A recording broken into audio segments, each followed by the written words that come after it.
All right, so tonight we're going to do Song of Songs, and then tomorrow's class we'll do the Torah portion, but we'll actually need a section that we're going to cover in the Song of Songs tonight in order to complete the Torah portion. It's really interesting how the two things are joined together. You really wouldn't think that just, reading the Song of Songs through in a year, which it may take longer than that, but you wouldn't think that so many times the themes of that particular passage in the Song of Songs would coincide with the Torah portion we were on that week. And maybe it's just one of those things where, once you're alert to something, you start to see it everywhere, but maybe it's a divine appointment for us. I certainly hope so, because I found it was really uplifting is the wrong word for that. Just gave me some reinforcement. You ever just need reinforcement, like you're good, but never hurts to have a little reinforcement. Well, when those sorts of things happen, it just gives you a little bit of reinforcement that says you're on the right track. Keep digging in there, and gives you a little boost forward. And it never hurts to have a little boost forward. So let me share the screen with you.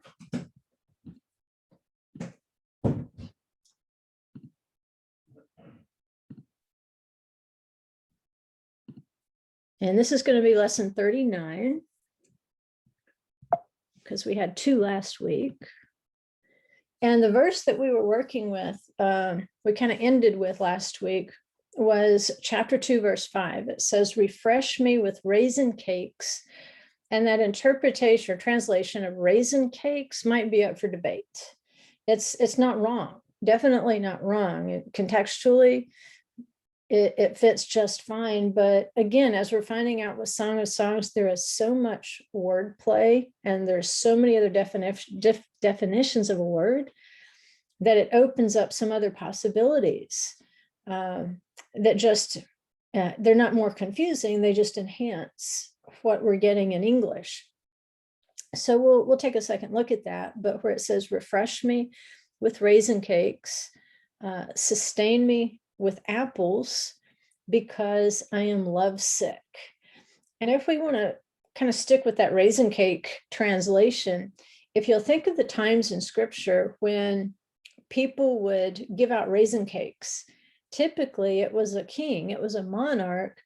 The people would have come up to Jerusalem for a feast, for the reading of the Torah or whatever, at the appointed times at the Moedim. And he would try to send them away with some sort of food gifts. And one of the food gifts that could be preserved really well, even through the non-growing season, of course, you could turn the grapes into raisins and they would be preserved. And so they could be given away at any time of year without ruining. And so it was kind of like sending people away with candy in that day and time. A special gift, a special treat for coming up to celebrate the Moedim. So if that gives you any hint, it seems like these verses eventually all circle back to the Moedim in some way. So let's see if we can unpack this. And last week we looked at, we've already looked at it, but we reviewed again the levels of milk and honey, wine and balsam, in terms of our Torah study, how we can grasp the word, how we have the ability to apply the word. And of course, milk is the basic level. It's the nursing child stage. And then you progress and you start to like the sweet stuff a little bit. The honey stage, there's a sweetness of the word that we enjoy at that stage. But then when we become more adult, I don't want to say when we can handle our liquor, because that wouldn't really fit, but the idea of wine, it's a stronger drink. It's an adult drink. And so when you progress to the wine stage, you're definitely at the grown-up stage. And then balsam, there's going to be a hint there. With balsam, it's not just the odor of the sweetness of your good deeds when you've obeyed the word. Balsam can also hint to war. And of course, we're not going to send the nursing child to war, We're not going to send, the candy stick child to war, but an adult you can send to war. And the point that they're making with this, again, is the word can be grasped at many levels. It just depends on your growth level. And it's not by chronological age by any means. I've known young people who were wise beyond their years in the word. And I've known old people who were foolish beyond belief in the word.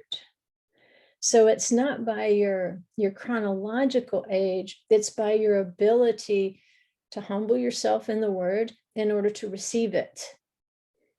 Because you have to make that empty space for the word to come in. There has to be a humility there, and through that you can grow.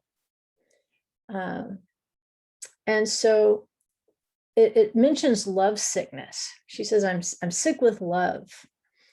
And they offer a few different explanations of this, and they're all good, I think.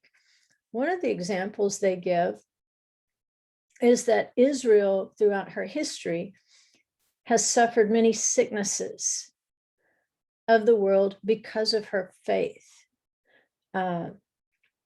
Because she's oppressed. She's pressed on every side with such difficulty. She's always in some sort of tribulation because of her faith. We saw that last week with the souls crying out under the altar and the blood avenger. And so the pattern that we have as believers is, it's not a question of will you suffer? It's not a matter of will you be oppressed? It's not a matter of will you be slandered? It's not a matter of will you suffer tribulation. It's just a matter of how often and how will you deal with it. But they say what can happen so many times, especially as Israel was dispersed into the world. It's especially harsh because she is surrounded on every side with people who are not of like kind and like mind. That's always the challenge to people of faith, is not to assimilate into the world around them. And they say this level of pressure can become so great that the people of the word become so pressed with difficulty. There are so many demands on their time. There are so many demands on their attention that she loses the ability to grasp the word at deeper levels. And I say, in this generation, I don't think there could be a truer statement. In past generations, they had tribulations, they had trials, they had sufferings, but the number of distractions that could carry you away on any given day were much fewer. I'm going to tell people, my grandma and my grandpa, they really only needed to know a few things that they learned when they were a kid. And those were really the only things they still needed to know into old age. How do you plow a straight line? When do you plant a seed? How do you cultivate the seed? When do you harvest the seed? How do you preserve the seed for food? Beyond that, life didn't change a whole lot for our grandparents or great-grandparents, depending on how old we are. But today, there's a challenge, not every minute, but it seems like every second, because we have given electronic devices the ability to interrupt our lives, literally in some cases by the second. It depends on whether the spammers have got your phone number or not, right? So they're saying Israel can reach this level, that because she is so burdened and pressed with such difficulty, that she loses the ability to engage the word at the deeper levels of which she's absolutely capable. You remember when your high school teacher told you just needed to apply yourself and you would do much better? And nobody ever said what apply yourself actually meant. They just assumed that you understood what apply yourself meant. It meant concentrate, take some other things out of your life, take basketball practice out of your life, take going out on Friday and Saturday night after you're out of your life, maybe work fewer hours if you're working, and do your homework.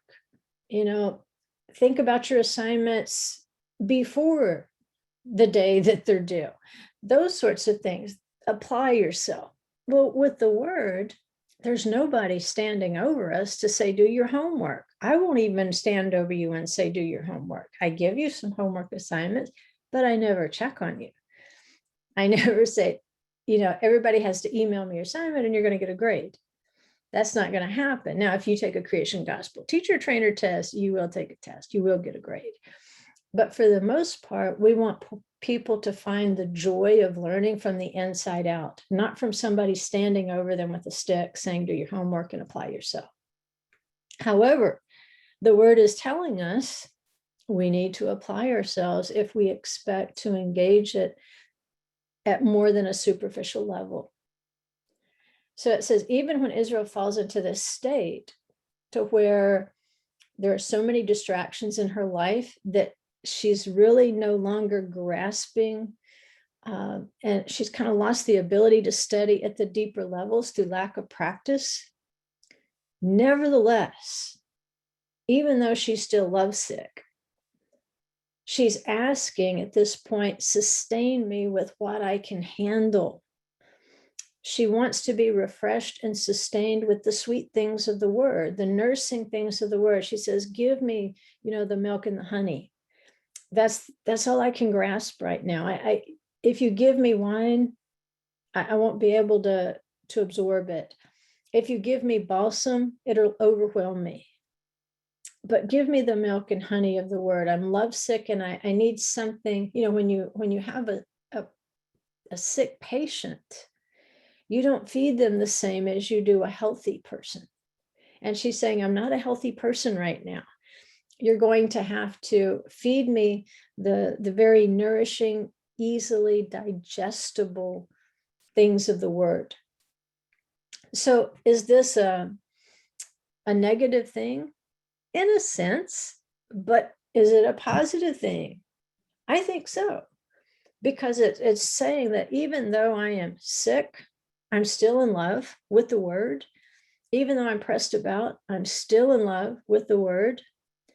Even though I don't make the time I should, I don't apply myself the way I should, I'm still in love with the word.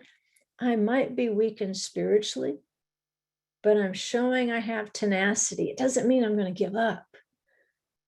In those low places, in those darker places, I'm not giving up. If I can't swallow the wine and the balsam right now, then I will settle for the milk and honey until I can regain my strength.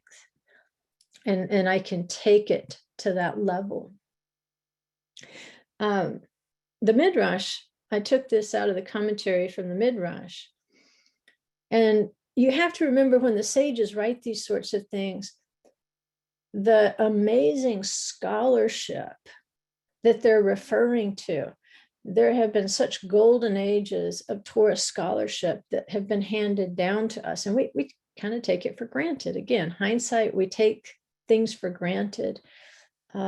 Places where people truly had to plow deeply in order to find the insights in the Torah, to do the word studies, to do the context connections and so forth. But there have been golden ages of Torah study in the past. And the lament is that today, so many Jews are assimilating. They're becoming secular. They're not committing themselves to the deep Torah studies of past generations. And they say this has been a cycle. When there were periods where the Jews would turn loose of the Torah and its deep study, this is when you would have the horrible things like the pogroms and the Holocaust, those sorts of things, the Inquisition, and it would drive them back to the study halls. That is where they would take refuge, and then you would have another golden age of Torah study. And so here's what they say. They say, in the past, the Torah was well organized in the minds of Israel, and they would seek out the deeper studies of the word. What they're telling us is organization is paramount to getting down into the deeper studies of the word. And this is where we benefit from studying a set Torah portion on a set schedule with set readings. And we go through them systematically, and it allows us to acquire the deeper and the deeper and the deeper understandings, because we don't drive around it. Every year we revisit that exact same Torah portion, and we can build on what we've learned the previous years. It says, today, the many activities offered in the world scatter their thoughts and intentions. The Torah is no longer well organized in their minds, and they instead seek to hear only a word of scripture or of Agadah. And when we say Agadah, we mean like stories, parables.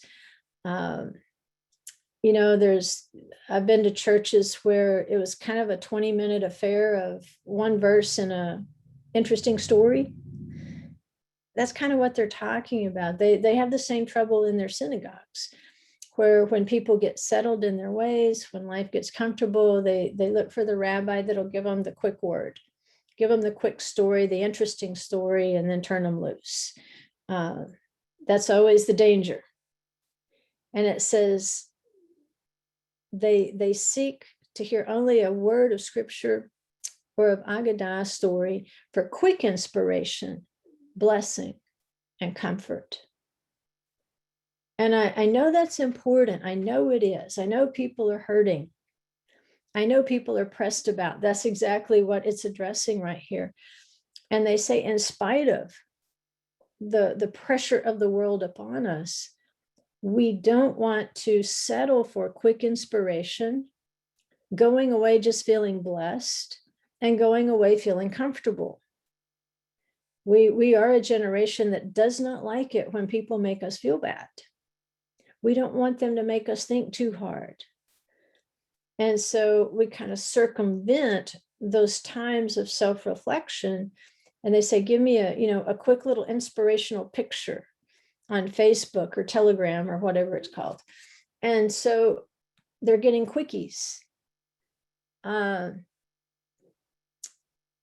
I like I say, I love Rabbi Foreman's cartoons. Even though they're short and they're cartoons, they can take you very deep, very quickly. And what they will do is they will hook you in and take you deeper and deeper and longer into it. And so it kind of appeals to both kinds of people. People who can only afford a quickie in their life, they think. I'm pretty sure they can afford more than a quick inspiration. But for those people who think they only have a few minutes for Torah, it offers that, and then it kind of hooks them. And then they'll listen to the next one, and they'll listen to the next one, and they'll listen to the next one. And before they know it, they have acquired a pretty deep Torah study that they can apply. On the other hand, there are people who don't want anything very, very long. They don't necessarily want to be hooked. And so it says, nevertheless, we are beloved to the Holy One, even in this sickness. It's also choleh in Hebrew, is a sick person, or a cholah if it's a female, but it also means to be weak, not just sick or diseased, but also just to be weak. So he says, even in our weakness, even when we're being enticed to eat with delicacies like finicky toddlers or sick children. In other words, if a funny cartoon is what it takes to get us interested in Torah in a given week, he says, nevertheless, we're beloved to the Holy One. And it just comes, it says we're like children. You know, when you've got children past the nursing stage and they're starting to eat solid food, they're also acquiring taste. They're experimenting with what they like and they don't like. And I've watched them in restaurants. And if it's something they don't like, they're just as liable to throw it as eat it. And so learning to eat the Torah, it's kind of like that. We have to develop a grown-up sense of taste. And the more that we consume it, the more refined our palate becomes, to where we can appreciate something we might have flung against the wall as a toddler or as a sick child who says, I just can't swallow that. I'll throw up if I have to swallow that. It's like, well, okay, all right, let's get back to the milk here. Let's get back to the honey. Let's get what your stomach can absorb for right now, but you'll need to grow.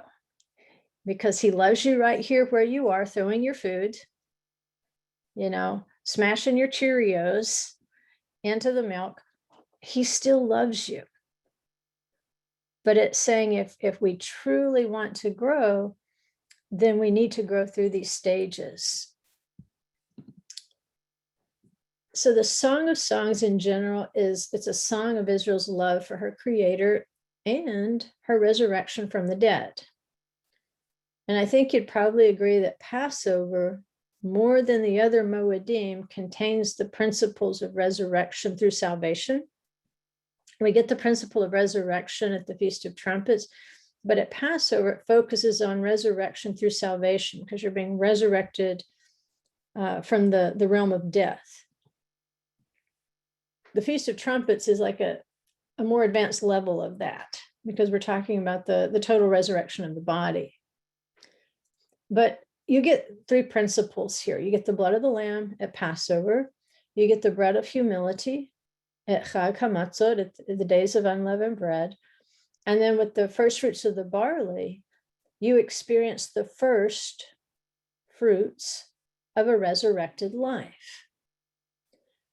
And so from this chapter 2, verse 5, where it's like, refresh me with these raisin cakes, with these delicacies, sustain me.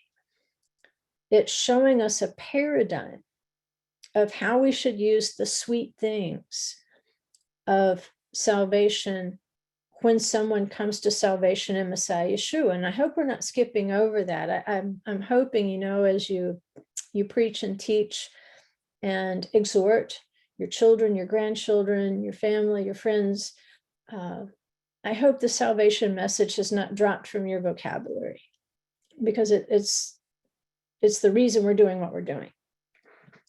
But this paradigm from chapter 2, verse 5 of the raisins and the apples, it reminds us of this period following our salvation. And as an example, the commentators pointed to the Exodus from Egypt. In Exodus 19:1, we find out that it's only in the third month after they left Egypt that they were given the Torah. So there's an interim period, you're counting weeks from Passover to Shavuot. You count off those 7 sevens a week. So he didn't take them from Ramses to Mount Sinai. He took them from Ramses to Sukkot, which is definitely a time of rejoicing. He put a smile on their faces, left pretty quick when they got to the Sea of Reeds. But at any rate, they say this is a paradigm that we can go by. When someone first comes to faith, and of course, they're not connecting it with Messiah Yeshua, but I am. When a person leaves Egypt, when they accept Yeshua as their Savior, as their Messiah, we can use the Israelites as the pattern, because for these weeks between the first month and the third month, he gives them this sweet water of the well. Remember, he throws the stick into the water and it becomes sweet. And then they have the well. He feeds them with manna, even with quail when they start whining about it. But up until that third month, they're given pretty much the baby food, the sweet stuff, the toddler stuff. And then in the third month, they're given the Torah, the weightier matters of the word. And even then, it's prefaced with the Big Ten. And then they've got, pretty much the rest of that 40 years in the wilderness to learn the deeper things of the Torah. And so when somebody comes to faith in Messiah Yeshua, we don't want to start them off necessarily with the chokim, with the things that are hard to understand. We don't need to take them through the finer points of the law, because there's lots of fine points in 613 laws. What it's saying is kind of follow this pattern where once they come out of the realm of death, after they come out of Egypt, introduce them to the sweetness of the word, give them that milk and honey of the word. And then in about 3 months, and we know the number 3 represents resurrection too. It shows a stage they're ready to step up a little bit. After they've had this kind of little honeymoon period of joy in the Torah, then you can begin to introduce to them, what do the Big Ten really mean? This is, they might have a vague notion of Shabbat, especially if they've heard it from you. But if they haven't by this point, it's time to start talking to them about the Shabbat. And what more than Shabbat? The feast. The feasts also have Sabbaths. That's your opportunity to begin to teach the calendar in the feasts. And so you look at the stage of the person and say, for that first 3 months, take it easy on them. All right. Don't kill them with Torah. Don't kill them with the fine points too soon. Let them grow into that adulthood so they don't start throwing food. Because they don't know how to digest it. They haven't developed a taste for it. They will. But, I used to tell people, when somebody's having a difficult time in their lives, let's say you go into the lunchroom at work and somebody's sitting there and it's very clear that something weighty is upon them. Something's going on at home. They're not performing as well as at work. Maybe they're biting your head off, and that's not normal. And you notice these things, and rather than say, hey, what's going on with you? Is there something I can pray with you about? You'll find all sorts of things. The car's in the shop. I didn't have a ride to work. I lost my daycare. My husband's hitting me. You'll open up a whole world of things. You say, well, I don't know if I wanted to know that, but you needed to know that because you were sent to that person to minister to that person. And if necessary, to guide them into their salvation. What they don't need you doing at that point was whipping out your 5-pound art scroll Tanakh with the Hebrew on one side and the English on the other, and working through the red heifer. They don't need you to print off 100 pages of sacred name explanation and put it on their desk at that point. That's wrong. Okay, you're not helping the person. It only means you're helping yourself. You're wanting them to be interested in what you're interested in. And the Spirit is saying you at this point need to be interested in what's affecting this person. You need to sustain them with raisin cakes. You need to spread apples around them and let them experience the fragrance of someone who cares. You knew the fragrance of someone who cared when you found Yeshua. Don't cheat anybody else out of that experience just because you found the Torah. You'll show them the Torah in due time. You keep it fairly simple with them. And that's why I believe that the first book of the Bible is stories. Have you ever noticed that? You don't get into the deep stuff really until you get to Vayikra. Do you see how gradually he introduces these things? He establishes the story, the story of mankind, but especially the story of Abraham, Isaac, Jacob, and Joseph. And then he takes you to Exodus. He steps it up a level, right? And then you'll start to get some commandments and so forth. And then you get into Vayikra, when you get into the heart of the Torah, by then you've kind of stair-stepped up and like, it's not so overwhelming because you know the history behind the purities. So it's the same paradigm where he says, sustain me with dainties, spread apples about me, allude to the delicacies with which God pampered his children before bringing them to Mount Sinai. And they give an example of what the beloved would say. For I, God's beloved, am sick. That means I've not yet recovered from the ailments resulting from my servitude in Egypt. See, what people need sometimes is not a deep study. If their husband is beating them, if they did just lose their house, if they can't pay their mortgage, if their child is on drugs, if they are on drugs. See, there's a whole mountain of ailments that could be weighing upon them, and you're trying to take them to Mount Sinai immediately.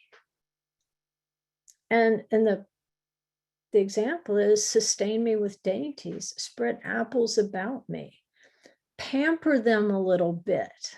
Adonai pampers us a little bit before he unloads the Torah on us in all its fullness.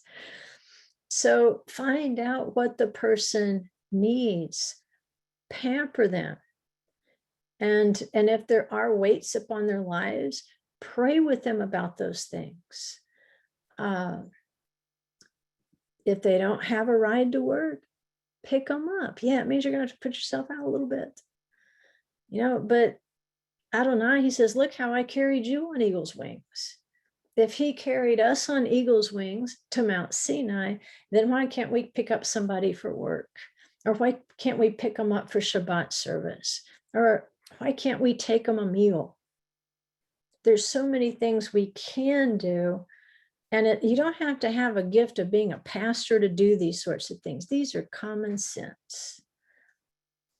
And then once you establish this relationship, once they begin to trust that you care about the person, not about teaching them everything you know, at that point, they'll begin to be rejuvenated. And what you're doing is you're helping them recover from their Egypt. See, you don't walk in the world, you don't walk in the realm of death unscathed. We've all come out of the world with lots of scars and dents and scratches and bruises and bangs. And you know what? When you're a slave to the world, when you are held slave by death, it affects you, spirit, soul, and body. And it doesn't matter, whether it's some sort of PTSD, whether it's a tattoo, we've all carried some kind of scar from our past.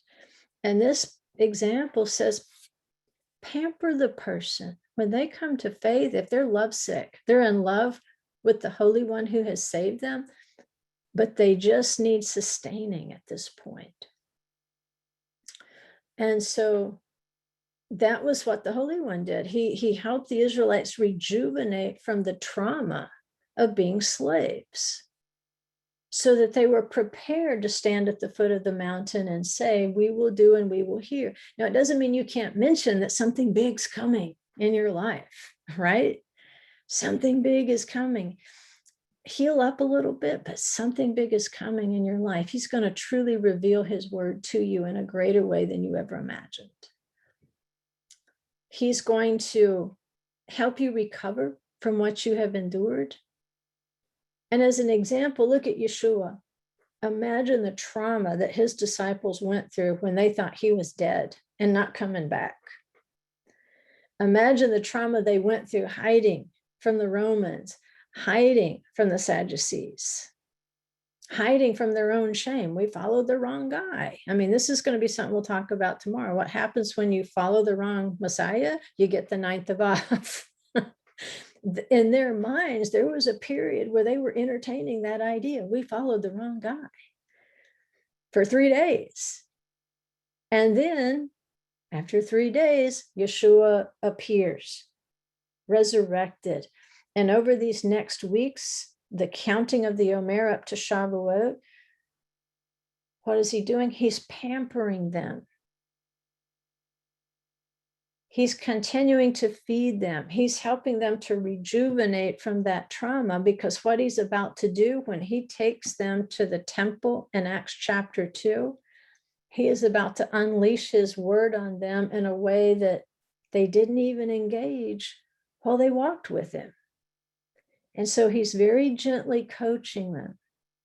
He appears as they can handle it in these post-resurrection appearances, because now, he's about to pat them on the rear end and just push them out into the world and say, okay, you're grown-ups now.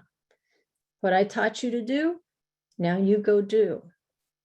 So understanding somebody's stage is incredibly important, because only after they were strengthened did the Israelites stand at the foot of the mountain.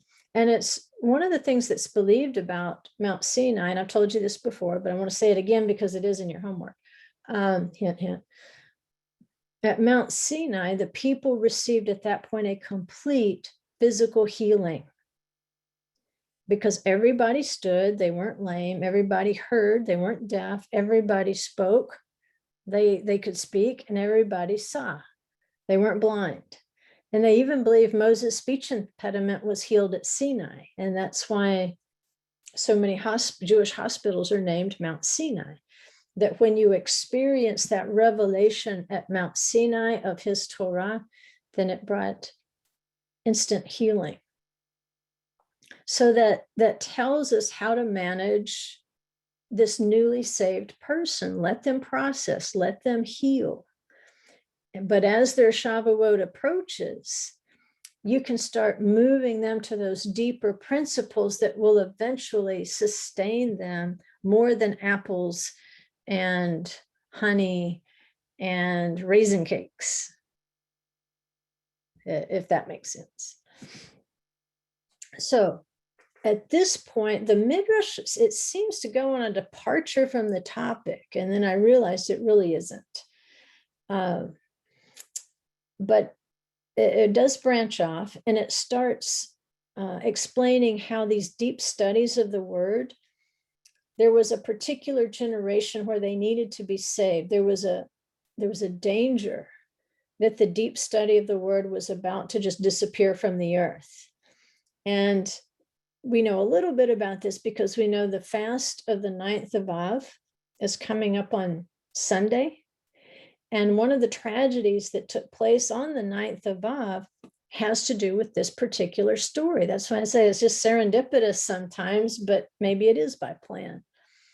The destruction of the temples, the evil report of the spies, these horrible things that happened on the 9th of Av. Well, one of the horrible things that happened was that the man that one of the leading rabbis of Judea had proclaimed to be the Messiah, he was called Bar Kokhba, and he led a rebellion against the Romans. And of course, he was declared to be the star out of Jacob, the Messiah. Mistakenly, he was not the Messiah. The Messiah had already come. But in 135 AD, on Tisha B'Av, the 9th of Av, this Bar Kokhba, who everybody thought was the Messiah, his Jewish rebel army, and the inhabitants of an entire city called Beitar. If you've heard that before, it's not just a soccer team. It actually has a setting. There's a story behind Beitar. But the Romans went in and they butchered everyone. And they were said to have taken the bodies of the slain, built fences around the Roman vineyards, and they didn't have to fertilize their vineyards for 7 years because of the decomposing bodies and blood of the Jews. Now, I don't know if that's an exaggeration or not, but this final butchering at Beitar, that's where the Jews officially enter the exile. There won't be any more rebellions. And they have been in that exile until 1948, where the gate was opened, where they could return if they wanted to. So after this fiasco, on the 9th of Av, this fiasco of a false Messiah, the destruction of the temple in 70 AD, the danger was that the Romans for a period, outlawed studying the Torah. They would have to meet in secret in order to study the Torah, which it's happened in history before under the Greeks, and it happened with Rome before, but they were serious about that after the Bar Kokhba rebellion. And so the study of the Torah was dying out, and they said, we've got to save this. It has to be saved for future generations. Here's the interesting thing. The main bullet points that they bring out concerning how they saved the deep study of the Torah after Bar Kokhba, it truly echoes what Yeshua had already taught his disciples over 100 years before. It's interesting.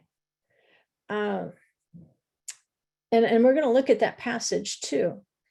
But once Hadrian died, the ban was lifted where they could once again study the Torah.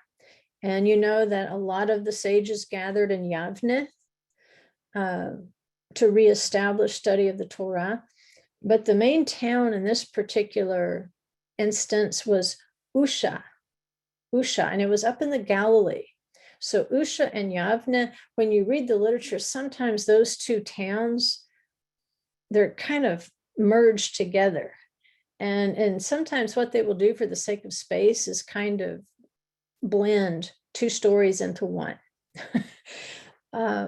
But in both cities, the sages and students gathered there in order to resurrect the Torah. And those of you who are familiar with some of the rabbinic sources, you would recognize these names that I put on here, because these rabbis are from that particular period after the defeat of Bar Kokhba, around 135 AD. So if you've ever seen these cited in a book that you've read, now you know which period that they lived in. And so I want to show you something real quick. It's historical. And again, we don't want to do a lesson on the evolution of the Mishnah and the Talmud, but you will run into references. And if you're like me, when you read a reference to something or a footnote, if you don't understand the footnote, it doesn't help you at all. And then I end up having to go search out, what does this word mean in the footnote? I ran across one of those in an archaeological paper yesterday, and it drove me wild because it wasn't easy to find the answer. It was an abbreviation, BAC. As it concerned, I had looked up the Mount Sinai that's actually in Israel, one of the contenders for Mount Sinai, because you guys were asking about it last week. And so when I found the paper, they kept citing things that were found from BAC. And I'm like, okay, I know Bronze Age and I know what BC means. What is this? And I finally found the answer. It meant Bronze Age complex. In other words, it's not early, middle, or late Bronze Age. It's just the whole complex. I'm like, well, why didn't you just say that? It would save me about an hour of trying to find an answer. But if you're ever reading a commentary or something, and it footnotes that Rabbi so-and-so said this, or one of the Tanaim said this, I want to explain what that means to you so you'll at least know what you're reading. And you know, the Mishnah is called the Oral Law, and that period where they began to write down the Mishnah instead of just passing it orally. And that's why I wrote Truth, Tradition, or Tear, so people could understand a little bit when Paul is telling them to keep the traditions just as he passed them on to them.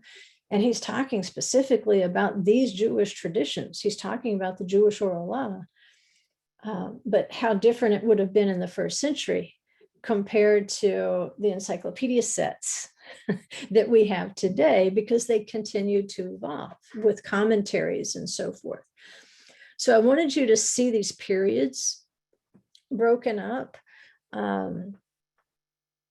so that you understand who these guys were that they're talking about. There's going to be a first generation. You've heard of Gamliel, the whole family of Gamliels. There's lots of grandsons and great grandsons and so forth that were very instrumental. Mentions them in the book of Acts. Paul learned from Gamliel, but that first generation goes from about 40 BC to 80 AD. You've got a second generation that's between the destruction of the temple in 70 AD and this Bar Kokhba revolt that I'm talking about. You would have a third generation around Bar Kokhba's revolt, and then a fourth generation that begins writing after the revolt. That's the generation we want to look at. And that accounts for the list of names that I had on the previous slide. So those particular names, if you run across them, you know that those are the Tanaim. If you see one name, it's a Tana. Okay, and that's Aramaic. And I'm going to show you even what that means. The Tanaim, which again, what I've got in boldface there, the Tanaim in that fourth generation where they were in danger of losing the word, losing the Torah completely. This particular generation of writers and teachers were called Tanaim, which means repeaters in Aramaic. They're teachers. And these were the sages whose views we see recorded in the Mishnah from approximately 10 to 220 CE. This generation is part of the Tanaim. It's also referred to as the Mishnaic period, which lasts about 210 years. It came after the Zugot, and it was immediately followed by the period of the Amoraim, or the interpreters. So as we're looking at this group called the Tanaim, they're pretty early, not as early as the Zugot, but they're pretty early, which means there's less commentary. There's less added in there. It's like their name means. They're just repeating what has been passed down to them. And then there's more explanation to help you equate this Aramaic Tana to the Hebrew Shana, which is also the root word of Mishnah. The verb Shana literally means to repeat what one was taught, and it's also used to mean to learn. So the sages of this period were primarily occupied with repeating everything that had been passed down to them orally and committing it to paper. Later, you're going to have those other generations where they're going to start to comment, to expand. They'll be presented with problems. They'll write, applications of those problems. They'll solve those problems and so forth for their community. But you're seeing right here truly the formation of what we know as Judaism today. A little bit of a history lesson, but it helps to know what you're reading about. Highly recommend this Becky book that Rabbi Krieger wrote, because if you've already read this book, you already knew what the Zugot were. You already knew who the Tanaim were. You already knew who the Amoraim were. She gives the nicest, concisest history of how this process came about, and it really gives you an appreciation for what they went through in order to retain the word after such a huge loss of the temple and the loss of their main place of study, which would have been Jerusalem. And for us, we can appreciate that because if we're not in Jerusalem, but then by definition, we're probably in exile. If we're not in the land, we're in exile. And so we have those same challenges of preserving the word and not allowing ourselves to slip into the baby food stage of Torah, where we just feel like we're too pressed about to go much deeper. Now, here's a picture of Usha today. You can see there on the map about where it's located. It's in the upper part of Israel in the Galilee. And the population's only 533. It wasn't very big back then, and it's not very big today. However, they use this passage from Song of Songs where it says, sustain me with dainties or sustain me with raisins, depends on your translation. The word there is ashishot in the Song of Songs. And that's why I say you can translate it raisin cakes, that's fine. You can also translate it as dainties, a sweet treat. But the root of ashishot, it comes from ashish, which means a pressed down foundation. And so this is where you get the idea of a fig cake, a raisin cake, where you can take dried fruit and press it, and then it becomes, something that you can continue to use out of the growing season. And they're comparing the city of Usha that hosted this meeting of Torah teachers and students to preserve the word to this particular verse, sustain me with Ushishot. Basically, they're saying, sustain me with Usha. What happened in this little town of Usha? And even though it was very insignificant, very tiny, it became iconic in the rabbinic literature of how a humble, average person or a city who will receive a teacher of the word, who offers that teacher or minister of the word hospitality while they're there teaching, while they're planting the word, while they're rejuvenating people with raisin cakes and apples, spreading apples about them, that the people who host a teacher of the word, these are the ushishot. And like I said, Yeshua taught this to his own disciples 100 years before this happened in Usha. And some of the similarities are really uncanny. And it just reinforced my personal belief. It's not written down anywhere probably, but I've always believed from the time I started reading some of the Jewish literature back when I started on my second master's, I'm like, it's impossible that believers in Yeshua did not affect and influence the development of early rabbinic literature. We're told in the book of Acts how many of them believed. And, the great question of history is, where did they go? Some of them probably, when the split came, went to the church, but I would guarantee you many of them went into the synagogues, because it's a choice of, do I have to give up Yeshua? Do I have to give up the Torah? I'm glad we don't have to answer that question in our generation. But I believe some of the great grandchildren of those disciples and followers, believers in Yeshua that we read about in the New Testament, I believe some of their grandchildren and great grandchildren shaped how the rabbis that we're talking about recorded and applied the Torah. I think that's why we find so many parallels, because look at this, Matthew 10:5-15. It says, these 12 Yeshua sent out, instructing them, saying, do not go on a road to Gentiles, do not enter a city of the Samaritans, but rather go to the lost sheep of the house of Israel. And as you go, preach, saying, the kingdom of heaven has come near. Heal the sick, raise the dead, cleanse those with leprosy, cast out demons. In other words, do everything I did for you at Mount Sinai. When you take the word, you heal. Freely you received, freely give. Do not acquire gold, silver, or copper for your money belts, or a bag for your journey, or even 2 tunics, or sandals, or staff. For the worker is deserving of his support.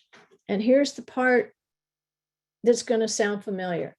And whatever city or village you enter, inquire who's worthy in it, and stay at his house until you leave that city. As you enter the house, give it your greeting. If the house is worthy, see that your blessing of peace comes upon it. But if it is not worthy, take back your blessing of peace. And whoever does not receive you nor listen to your words, as you leave that house or that city, shake the dust off of your feet.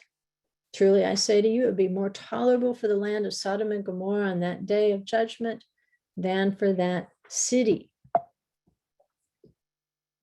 Okay, just keep that in the back of your mind. So the story continues with Usha in the Galilee.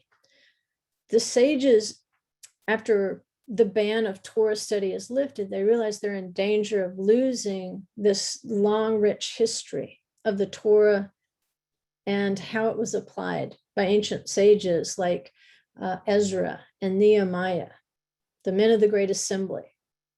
So because they know the danger is there, as they are dispersed and dissipated out into the exile, the Jewish sages who were left sent a message to the elders of Galilee and said, let anyone who is learned come and teach Torah, and let anyone who is not learned come and learn. If you can teach, teach. If you need to learn, come learn, so we don't lose it. And so the citizens of that little village of Usha, and then also Yavna that you've heard about, they hosted the teachers and students who had come to teach and learn the Torah, and they gave them everything they needed while they were there for the meeting. They gave them food, they gave them drink, they gave them lodging. And so they take this passage out of the Song of Songs and use it as a kind of a tribute to the little village of Usha, because you hear Ashishot, it sounds like the plural of Usha. And they use it as an example. Sustain me with the hospitality of Usha. They were so grateful for all the hospitality that was provided for them, that they refused to leave the city without pronouncing blessings over it, just like Yeshua had taught his disciples over 100 years before. And what do we see? Yeshua sent his disciples out, applying the living word in a very practical way, cast out demons, heal the sick, raise the dead. The Jews who survived and met up in the Galilee at Usha, they didn't do anything that dramatic, but they did perpetuate the word by which those things are done. Yeshua is the word of God. That's his name in Revelation. And so when the disciples took the word of God out, what resulted was casting out demons, which Vayikra teaches you how to manage purity. So you don't get demons to begin with. He healed the sick, like at Mount Sinai. He raised the dead. The word resurrects. Yeshua resurrects. And so you see two different examples. You see Yeshua's disciples applying it in a very practical way. But what was done at Usha was preserving the written word and how historically it had been interpreted and applied, especially trying to remember what the practices were of the temple. Without them, we wouldn't have a clue what literally went on in the temple from day to day. So, kind of wrap it up. Here's the example. Exodus 33:7. It says, now Moses used to take the tent and pitch it outside the camp, a good distance from the camp. And he called it the tent of meeting, the Ohel Moed, which should sound familiar, or Moedim. And everyone who sought the Lord would go out to the tent of meeting, which was outside the camp. Now remember, he did this because of the sin of the golden calf. It was meant to symbolize the distance of the presence from the people at that point. And so they begin building the Mishkan. And once the Mishkan is completed and so forth, then the presence is going to return to the midst of the people.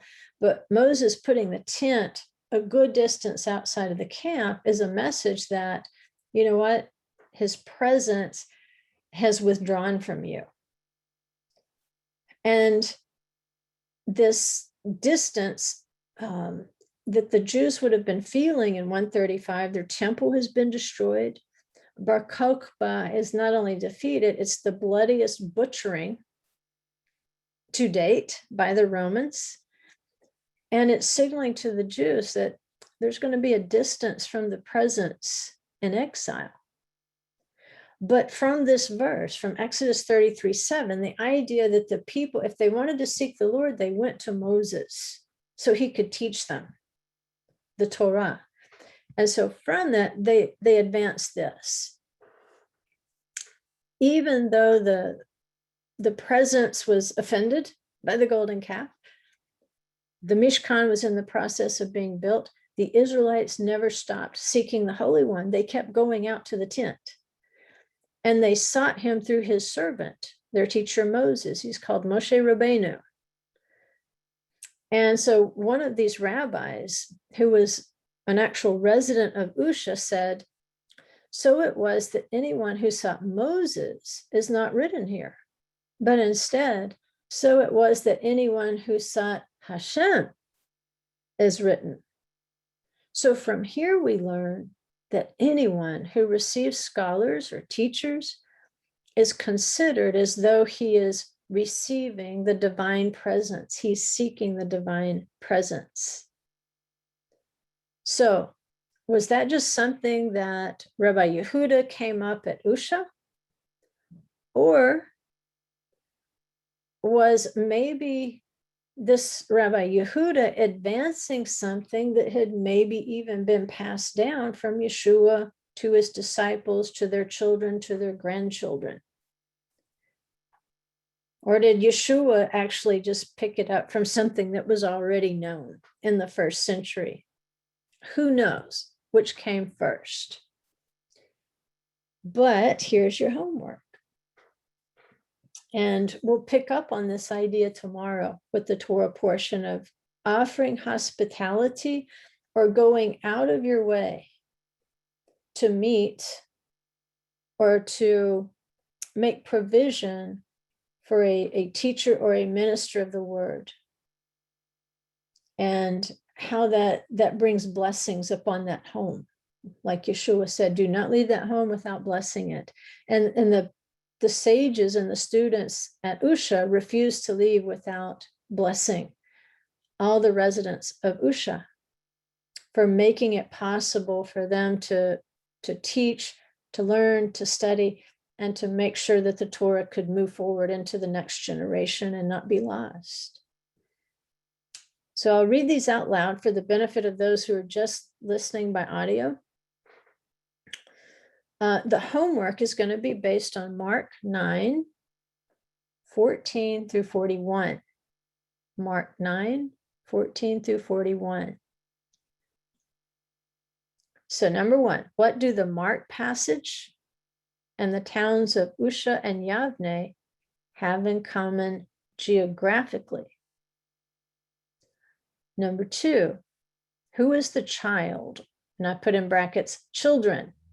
He's talking about this child, but he's also talking about other children. Who is this child in Yeshua's illustration? Number three, by what title do the disciples call Yeshua? 4, which verse encapsulates Yeshua's words that match the Jewish sages' feelings about Usha? 5, how do you think Yeshua's ability to heal every sickness is related to what you've learned about what happened at Mount Sinai? That was an easy one. Number 6, what does Yeshua say, and the Jewish sages later affirmed at Usha, that a person who seeks or receives Torah scholars is actually doing? And then number 7, the last one, 2 parts.